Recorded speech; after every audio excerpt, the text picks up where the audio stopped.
Welcome to the AdaRose video podcast. I'm your host, Lygeia Ricciardi. AdaRose is a community of curious people who are exploring and redefining health and wellness by leveraging the latest technology. Our guest today is Wayne Liu, who's the Senior VP of Perfect Corp, and our topic is virtual technology for skincare and makeup. Thank you for having me. It's my great pleasure to be here to talk to your audience. So Perfect Corp is the leading company in beauty tech. They're using augmented reality and artificial intelligence to transform the beauty industry. And they have their own suite of apps. I'm sure Wayne will fill us in on this a little bit more, but they have over 800 million downloads annually. Let me just say that again. 800 million downloads annually. So this is a pretty big deal. And some of the companies they work with, you may not be familiar with their name, but they work with a lot of the companies that are real household names like Estee Lauder, L'Oreal, Johnson & Johnson, and others.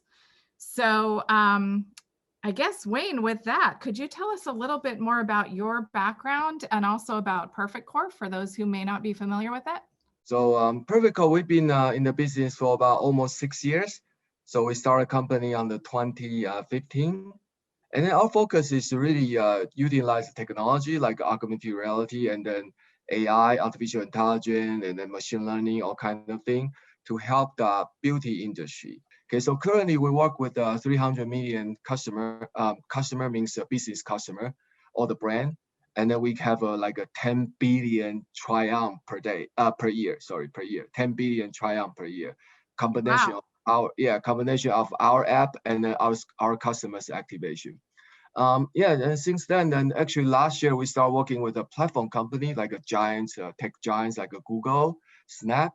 So Google actually currently, if you go to Google's do a search or go to YouTube, if you see the virtual triumph, actually it's powered by us. So basically that's what we've been doing. And then we have about 250 people. Currently 250 people. We are in 11 countries to serve our customer. Our headquarters, the development technology is in Taiwan. Our headquarters in Taipei. And then I'm running the America business, Perfect America, which is our largest operation. So and that's me. I've been with Perfect since day one.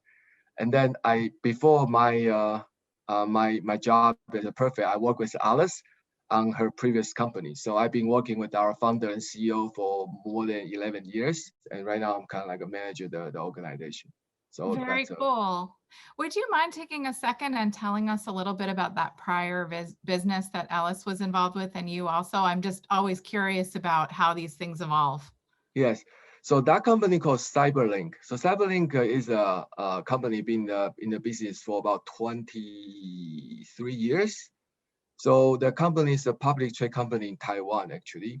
So basically it was, the Cyberlink was I don't know if some of your audience probably know the product called Power DVD. In the old day, people still play DVD and they want to watch a DVD from their PC. So almost every PC or almost a notebook has a Power DVD or some kind of player, which also a white label by Cyberlink. So that was the Cyberlink's business. And then Cyberlink started doing all this video editing, photo editing tool. And then been through this year. So right now, Cyberlinks is also heavily invested in the, like a facial recognition and all kind of technology. So it's our parent company, but right now we are separate. Okay, so they are one of Perfect Corp's investor, but also founded by Alice, which I work with her for about more than 5 years there. Very interesting. So I tend to look at things from the health and wellness perspective, and I tend to think about beauty as part of that universe, but I wanted to sort of get your take on when you think about beauty, do you think of it or how do you think of it relative to health and wellness? Yeah, so I guess the beauty is not like you cannot categorize beauty as a single thing. Like it's pretty much a representative of your status, your health, your wellness. If you are happy, if you are healthy, you look beautiful. From the skin, of course, you put some makeup on top of it, it look even better. So I guess beauty is a part of your the entire your wellness and also probably your lifestyle. So it's just a representative of that, one of the presentation of your health status. So that's what I look at the beauty. I think that makes sense. I mean, I would even go so far as to say that it can go the other way too, in that I remember hearing stories about, for example, like elderly ladies who would go to the, hairdresser and they'd get their hair done and they'd feel fabulous. So obviously Absolutely. not just that demographic, but the point is if you feel good and or are able to kind of express who you are and feel good about yourself, that can add to overall kind of wellness, mental health, and a positive vibe that can contribute to your overall well-being. So I think it is Yes. closely related. Um, can you, I know you've talked about this a little bit, but I want to better understand some of what your software can do. Like, what are some examples of how it's being used? Yes. So yes, as I said, and in the past 5-6 years, our offering tend to expand quite a lot. But let's start with something basic. So that's where we start. We call virtual try-on. If you see VTO, okay, virtual try-on. So basically, that idea is very simple. So we try to digitalize all kind of makeup product, including lips, eyes, the concealer, or all kind of thing. And then you don't need to wear in the real product, but you can try it. So our technology, really, our contribution is to make it true to real, true to life. So we consider lighting, we consider your native skin tone because we need to do a blending, right? So otherwise it's more like a sticker instead of the makeup. And so that's our basic technology. Then we expanded to skincare because most of our beauty customer, they also offer skincare. And then skincare actually is a pretty big, very attractive category. It's growing pretty fast. So then our customers start to challenge us to, can you get some skincare product using technology? Which I guess skincare is not really about trying. It's about understanding both your skin condition and the product, so you can do a match. So we use a different approach. We use an artificial intelligence, which is machine learning. This buzzword, right? So it's everywhere, AI and the machine learning. What we've been doing with the skincare is we have an engine, of course, and then we train the engine by data. Some of the data is from our our customer. Some of them is really from more like a clinical study, which are provided by our brand partner or some other partner. So we use this real product, real data to train the machine. So it's a fantastic. The machine start knowing what the skin look like. We teach them, okay, first, what's the skin? Then we teach your product, here's a wrinkle, here's a wrinkle. So this different kind of wrinkle, we call it wrinkle. And then we call it acne. This acne, we have a black head, we have a white head.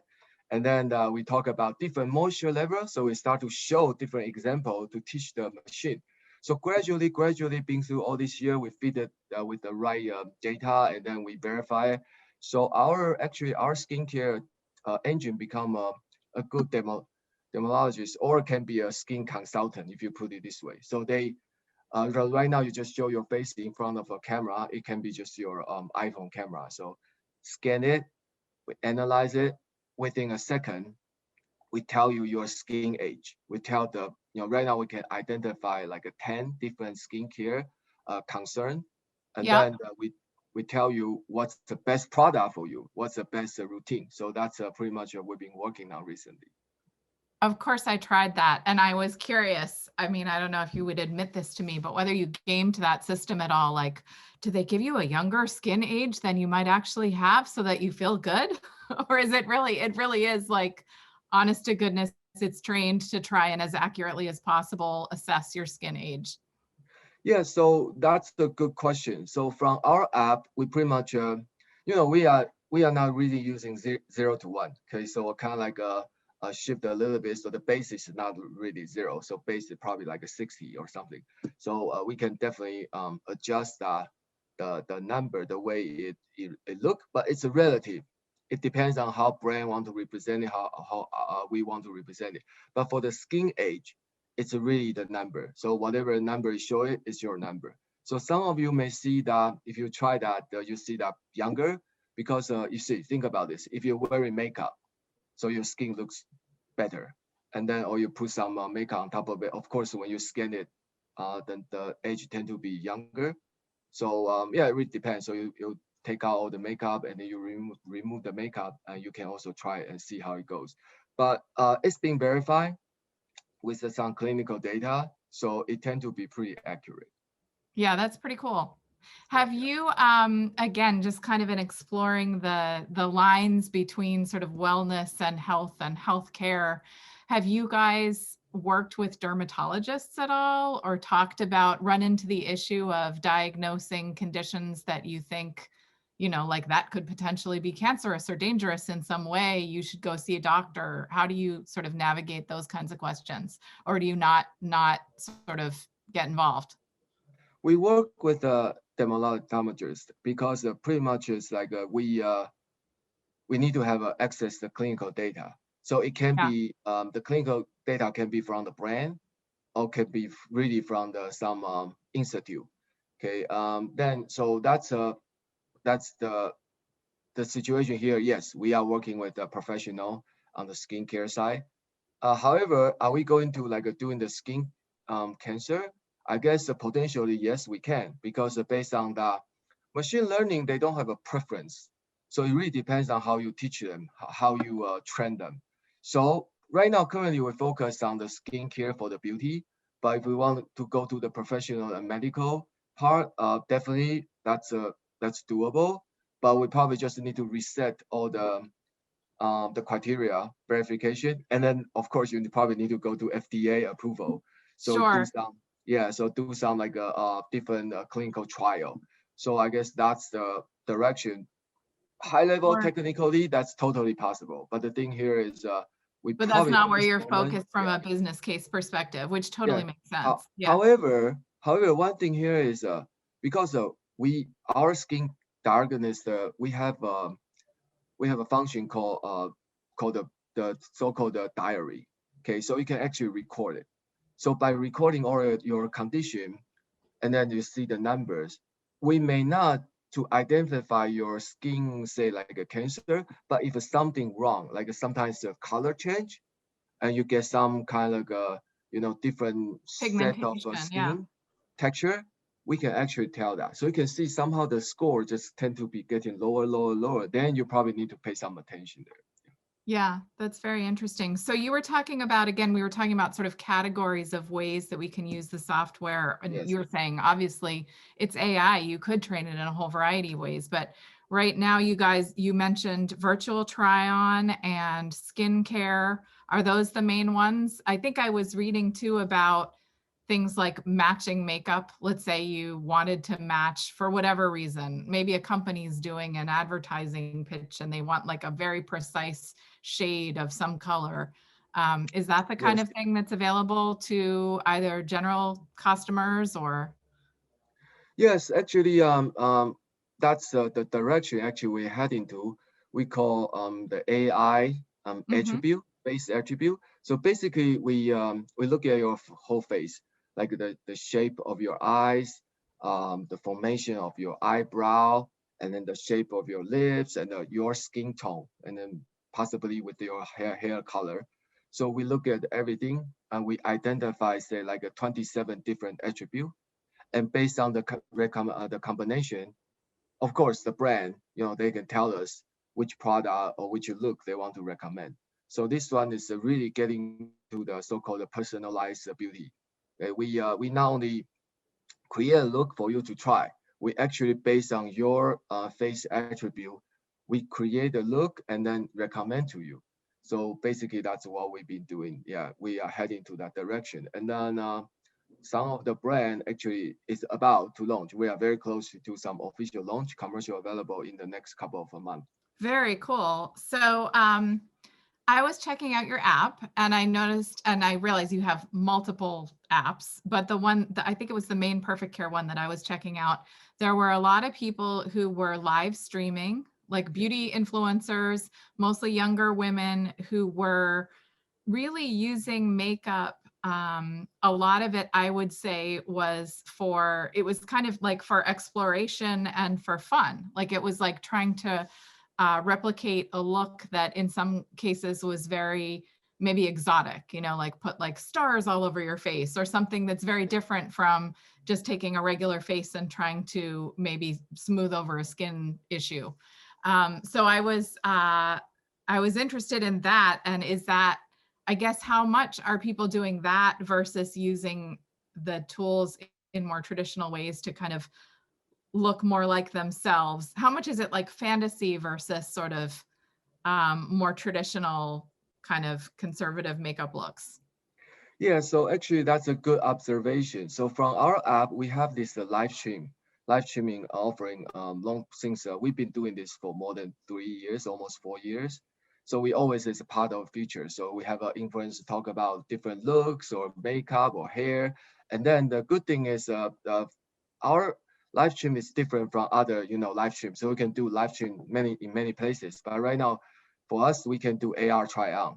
So when this beauty advisor or whoever, like an influencer, they talk about look or they talk about some color in their hair or they pretty much create something, they can push, over the air, and then from your phone you can actually see that virtual look. You could try by yourself.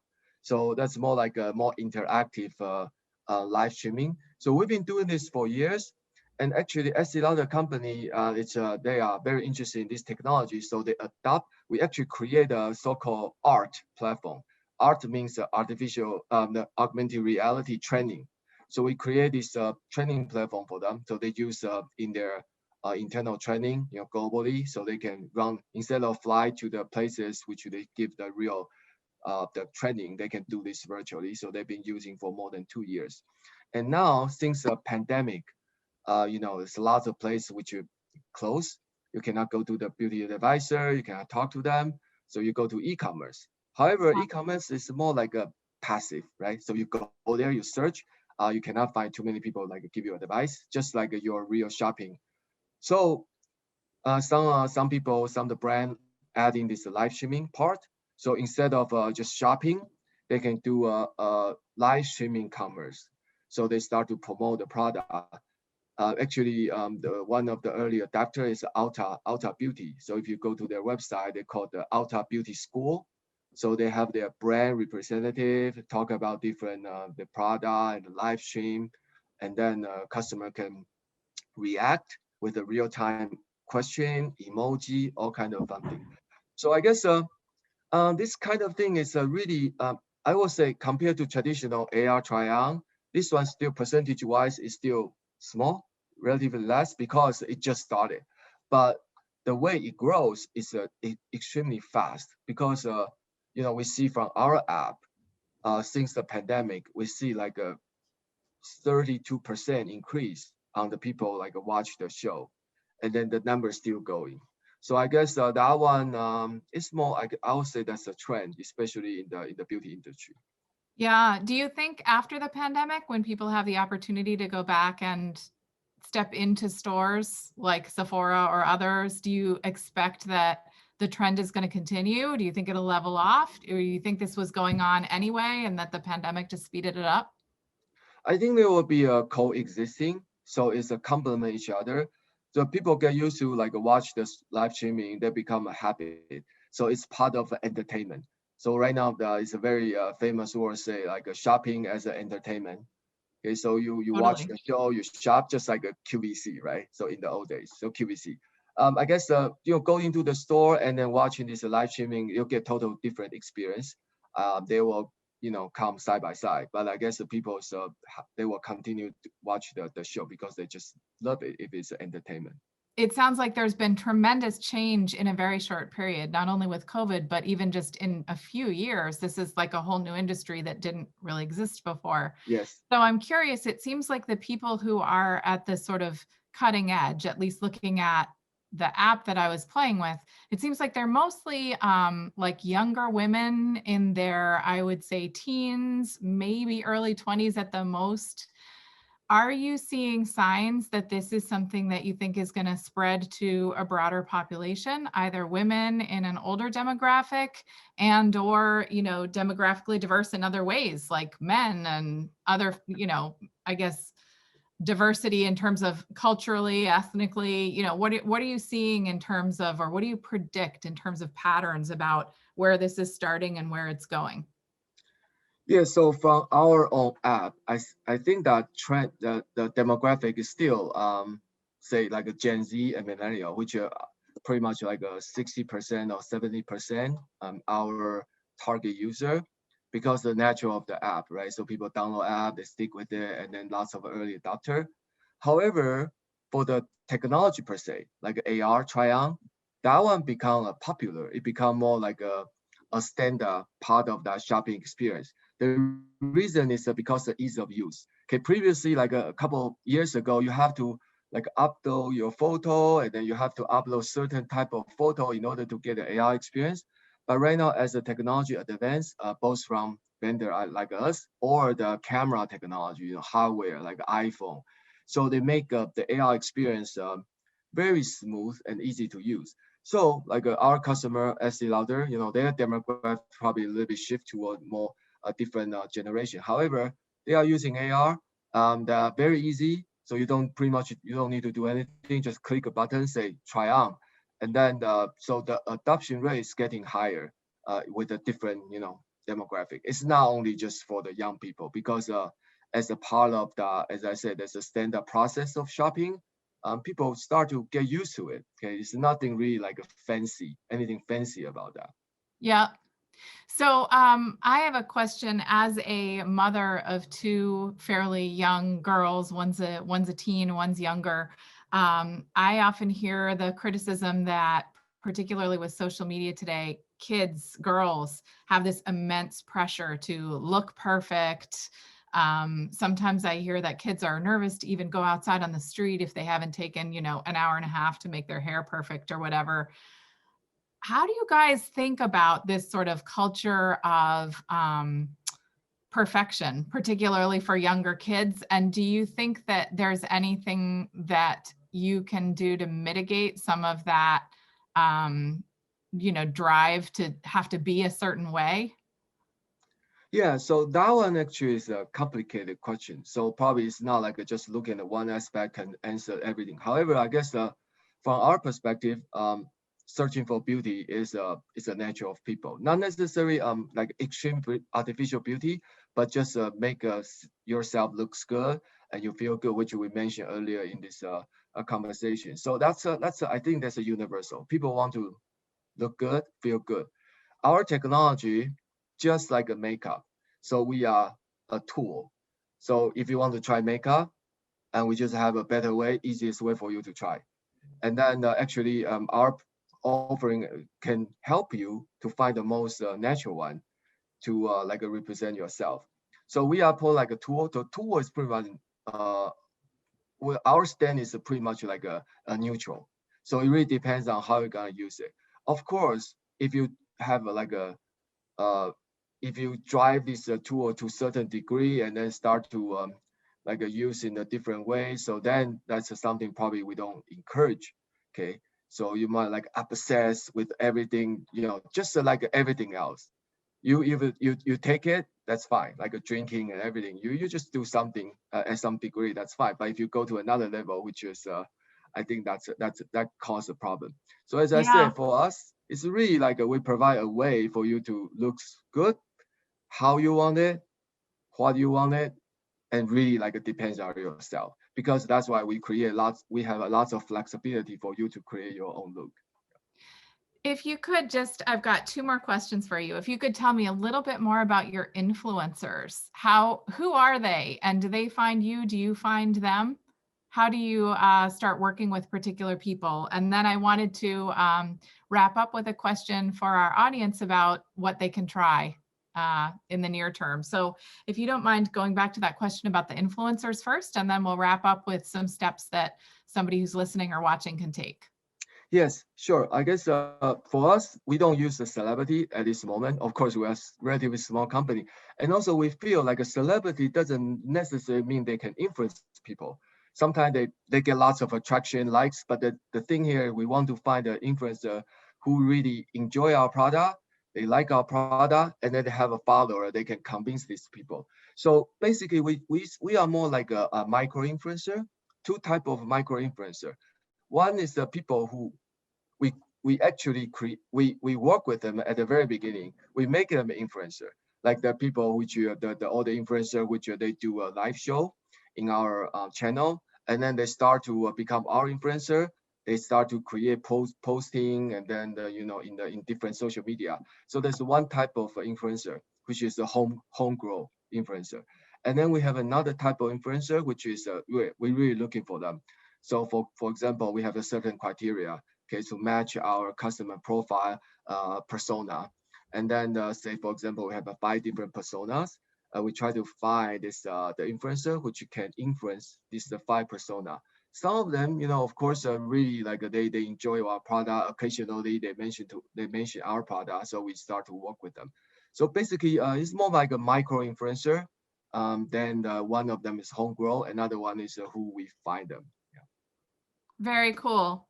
So if somebody is watching or listening to us right now and they are curious and they want to check this out, where can you point them? I guess I would also suggest maybe if you can point us toward thinking about, like, let's just say you're slightly curious and you're like, I want to try a little bit of this, but I'm not really sure where to begin. Like, what would you advise that person? And then there might also be someone who's like, oh my goodness, this is fascinating. I totally want to check it out. I'm all in. Like, what are some options for people to just check out, your software and how it's influencing, stores and major brands in the world around us already that you may not even have been aware of?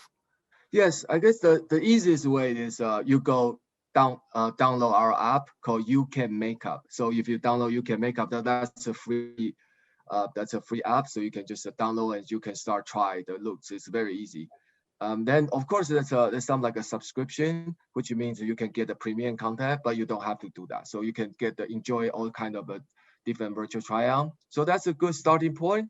But if you don't want to download any app and you just want to try a little bit about this, pick one of the brand like Estee Lauder. If you do a Google search, say Estee Lauder virtual try on, or if you are a fan of Elf cosmetic, you can do it, and even Chanel. So Chanel is using ours. So if you just majority of this brand right now is our customer, like all the Estee Lauder brand, and then you can try, or you can go to Target.com.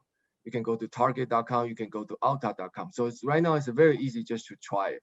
Okay, so to try, and then of course it's you pretty much nothing lose. You just try it, and then our product specifically, we don't keep your personal information. So your photo, everything actually is stored in your own personal device. We are not store anything in the cloud. If the through brand, so usually like a 24 hours, that information will be deleted. So I guess that's one thing which we guarantee for our user. We are not actually keep your personal information. So Yeah. actually, you don't need to be afraid. You just try it. Yeah, just enjoy. Thank you for bringing that up. I know there's a little bit of hesitancy with a variety of apps right now, including, TikTok, but tons of apps and tools that have to do with health and healthcare. There are questions around privacy. So I'm really glad that you brought that up. Thank you so much. It's been wonderful to talk with you. And I am really excited to, check out some more of the products that you've created and really explore them with people. So I very much appreciate your time, Wayne, and I am super excited to continuing our conversation. Yes, thank you. I'm very happy, and then the pleasure is all mine to be in this your podcast, and then also to reach out more audience to get them understand how this virtual makeup and AI is working. So I'm very glad we have this opportunity. So looking forward to work with you more. And then if your audience somehow has any question, don't hesitate to direct to me, so I could definitely answer. Thank you so much, Wayne, for your time and for your insights. And thank you to everybody who is listening or watching out there at home. We would really love to hear from you. What do you think? Do you think that you would be interested in using some of these virtual tools that we talked about? Why or why not? And what have you tried? What would you be interested in learning more about? If you want to continue the conversation, I encourage you to add a note on YouTube or to reach out to us and follow us on Instagram, TikTok, or Twitter. If you go to adarose.com, you can get additional links to some of the apps that Wayne talked about and further understand some of Perfect Corp's tools, as well as learn about other technologies that you can use to make your life better, healthier, and generally more fun. Thanks so much. Take care.